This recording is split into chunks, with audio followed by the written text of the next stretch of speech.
আসসালামু আলাইকুম, সবাই কেমন আছেন? আমার কথা মনে আছে? ডক্টর ফারজানা রহমান রিঙ্কি। আজখানে খুব ব্যস্ত ছিলাম, আজকেও একটা দাওয়াত আছে, তো মনে হলো এই ফাঁকে কয়েকটা তথ্য দেই, কয়েকটা অ্যান্সার দিই। যেমন উনি বলেছেন যে আপু প্লিজ রিপ্লাই দিও, প্লাসেন্টা প্রিভিয়া নিয়ে আমার 27 সপ্তাহ চলছে।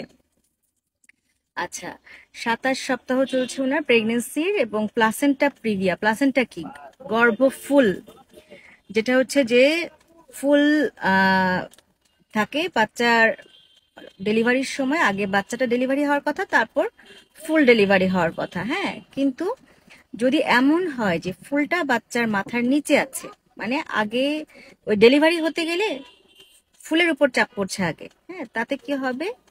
রক্তপাত শুরু হয়ে যাবে। বাচ্চা ডেলিভারি হওয়ার পরে তো ফুলটা বের হয়ে হালকা ব্লিডিং হওয়ার কথা, কিন্তু ডেলিভারি হতে 12 ঘন্টা 10 ঘন্টা বাকি, তার আগেই যদি চাপ পড়তে থাকে তখন তো ব্লিডিং শুরু হয়ে যাবে, এবং ওই বাচ্চা এবং মা দুজনকেই বাঁচানো তখন খুব কঠিন হয়ে যাবে।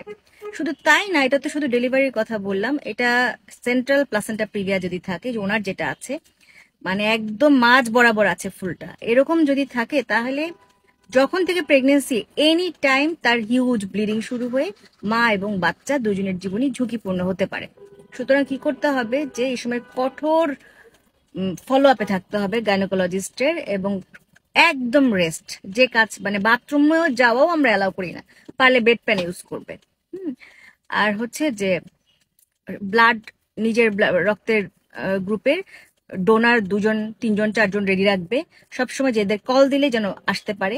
হ্যাঁ, সবসময় এমন জায়গায় বাসা থাকবে যেখানে দরকার হলেই সে হসপিটালে চলে যেতে পারবে, এবং ট্রান্সপোর্ট থাকবে।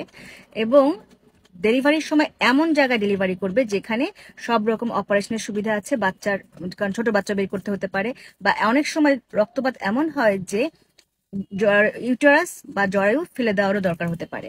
সুতরাং সেই হসপিটালটা যেন অবশ্যই স্পেশালাইজড হসপিটাল হয়। সব রকম অপারেশনের সুবিধা এবং বাচ্চার সুবিধা, ছোট বাচ্চার মানে এনআইসিইউ আছে, আইসিইউ আছে, ব্লাড ট্রান্সফিউশনের ব্যবস্থা আছে, এমন জায়গায় আপনাকে কিন্তু ডেলিভারি করতে হবে। এবং সবসময় একটা টাকা পয়সা, ট্রান্সপোর্টের ব্যবস্থা, এবং লোকজন এবং রক্ত রেডি রাখতে হবে। ঠিক আছে, আরো কথা বলবো। চেম্বারে আসলে এভাবে তো সবকিছু বলা যায় না, রোগী এক একজন রোগীর প্রোফাইল এক এক রকম। আপনারা আনোয়ার খান মডার্নে চলে আসবেন শনি সোম বুধ, রোজার সময় 2টা থেকে 5টা, আর অন্য সময় 5টা থেকে 8টা। হ্যাঁ, এই সময় ডক্টর ফারজানা রহমান রিঙ্কি। ওকে, সবাই ভালো থাকেন, আরো কিছু বলবো সামনে।